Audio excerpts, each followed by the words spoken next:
Welcome to the Educational Passport Foundation. With the support of Epf.Africa Youth Association and United Nations online volunteers, we have highlighted real stories regarding migration, education, poverty, and unemployment in the Republic of the Gambia. We invite you to watch and discover the current challenges and implications so that we can learn how to help solve them and support. Hello everyone, welcome back to EPF Interviews. I am Alaji. And I am Amanda. Thank you so much for joining us today. Before we introduce today's guest, we would like to give a little shout out about EPF. So we are a registered non-profit charitable foundation that aims to support poor young people in the Gambia and Zimbabwe through education. Most of these young people in countries lack the basic human right, and that is access to quality education. This is mainly due to poverty and lack of economic assistance. With this in mind, EPF initiated a plan to help these people achieve their goals and prepare them for a better and more productive future. Thank you, Amanda. And today we have Ngoneh Gaye with us. Thank you so much, Ngoneh, for joining us today. We look forward to hearing your experiences. You're welcome. All right. Thank you too. No problem. So let's get started. Can you introduce yourself? Tell us more about your story. Yeah, my name is Ngoneh Gaye. I attended Nemosu Senior Secondary School for 3 years, where I did my grade 10 to 12.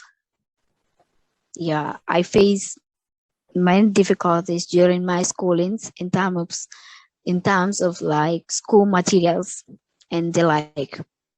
I faced many challenges in school, but thanks to Allah that I've made it to sit my WAS exam and successfully got 6 credits. 6 credits, of which I applied at the UTG, and I received my enrollment January 27. But I'm still yet to pursue my degree. Yeah, I received my acceptance letter from the University of The Gambia since January 27. And I'm still waiting for chances to further my schooling, as education is my first priority. Like I just said in the audio I forwarded, like being educated is part of me. It's part of my passions. And I'll be very grateful if this EPF Foundation will grant me the scholarship to further my schooling. Yeah, and thank you. So you made a very good statement that education is your highest priority. And as a young person, I understand that it's a pathway to, improve your life, to, change your economic situation. So you mentioned that you were admitted into the University of the Gambia, and yes, you were unable to, proceed anywhere further. So what are you currently doing right now? Right now, I'm seated home trying chances, apply in different organizations of which I was rejected. And for the meantime, I'm in a radio station, Faida 1 FM, as a voluntary worker. Okay. I work there voluntarily every Sunday on a program titled Fostering Understanding Among Youths. Like I'm doing there a program that it's like the situation that I'm in is the same program that I'm doing in that radio at Faida 1 FM. The frequency is 90.9. Wow. Thank you.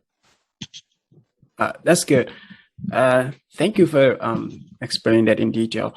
And I will actually, we've seen so many people dropped out of school in Gambia. In your opinion, what do you think this is happening? Why do you think this is happening? Why do you think so many young people are dropping out of school? Yeah, so many young people are dropping out of school here in the Gambia. For me, I believe the reason is just lack of finance, inadequate finance to support students to further their schooling. Like my parents are, like they cannot support my education because they did not have the money to pay my tuition fee at the university. I believe that's what affecting the Gambians.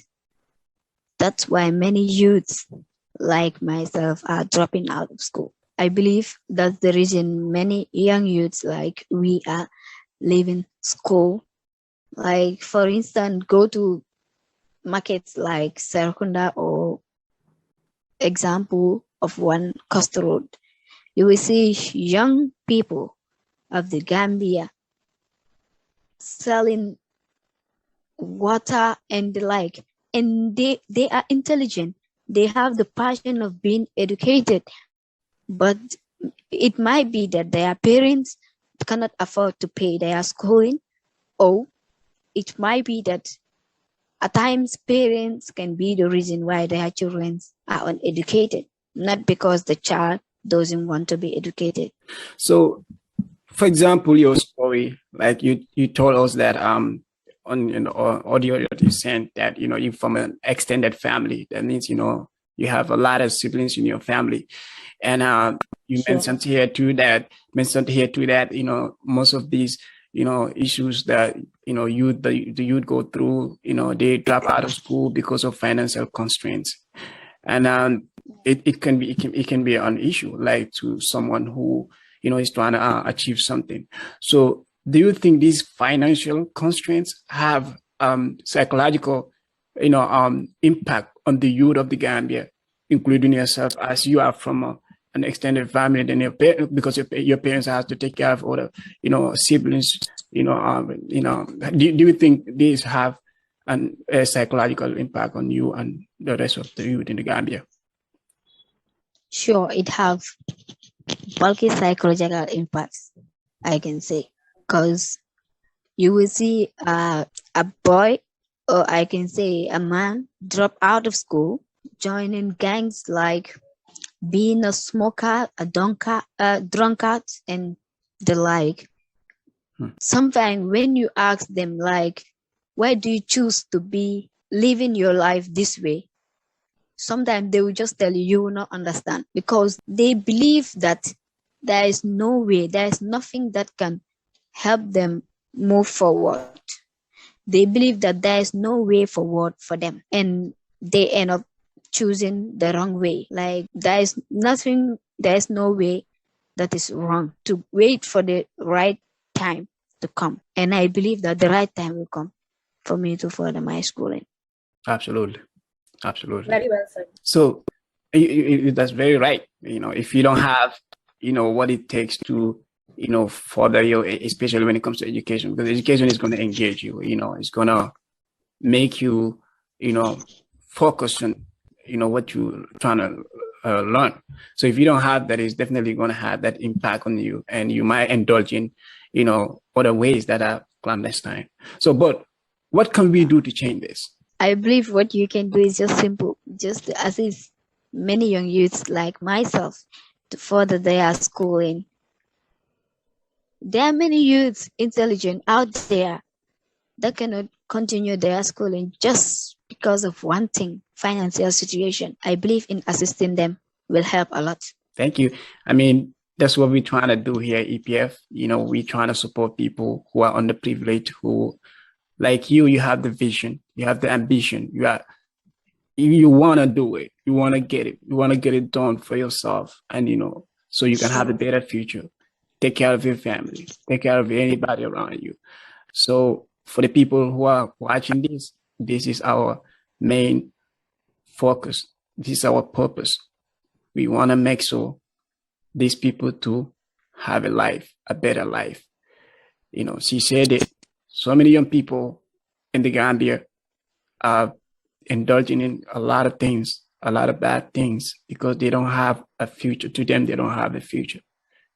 All they have to do is to gang bang or do anything, what it takes, for them to survive. So it's important to support this cause. Yeah. So I just have a question for you. Maybe you could share it to the best of your knowledge. Do you find that women disproportionately leave school or college more than men? I believe women do, yeah, because when you go to a family, for instance, you will see a boy child and a guy child are to go to school.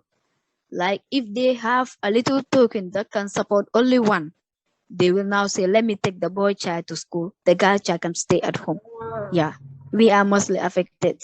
And is that very frequent even in today's day and age that such a thing takes place? No. That's very interesting. Yeah. So, but why do you think, that happens? Why do you think they choose boys over girls?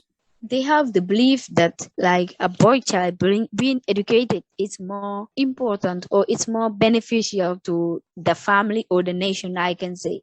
And they also have the belief that like a girl child can also be married and bear children, serve as a housewife. Like they believe the male child carries more responsibility in the future. In this day and age, I've known so many girls who are up there getting their PhDs, master's degrees, taking care of their families. They're working like, there's a difference. I'm not trying to support whatever, the gender, differences, but everybody has their part. But in this day and age, I think, we should empower our women, to achieve what they want to achieve, especially when it comes to education, because every child deserves education.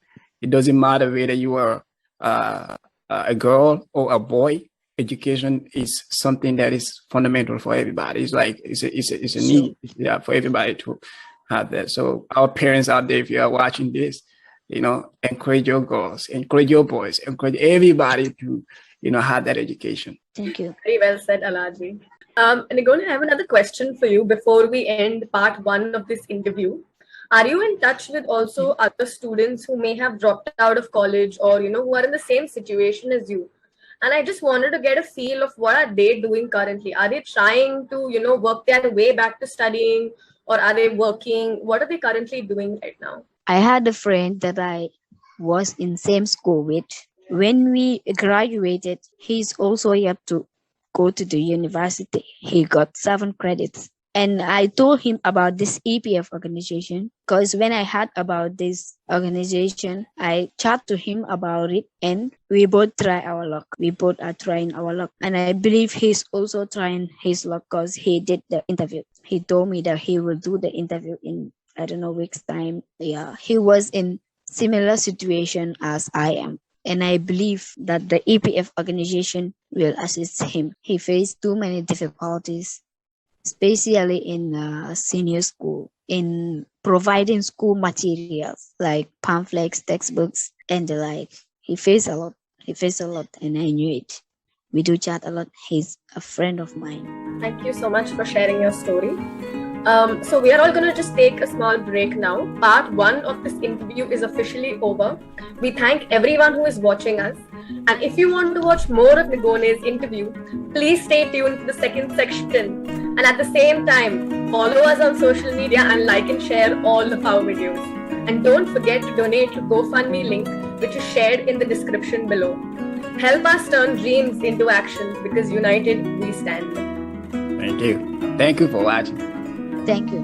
The Educational Passport Foundation. We turn dreams into actions.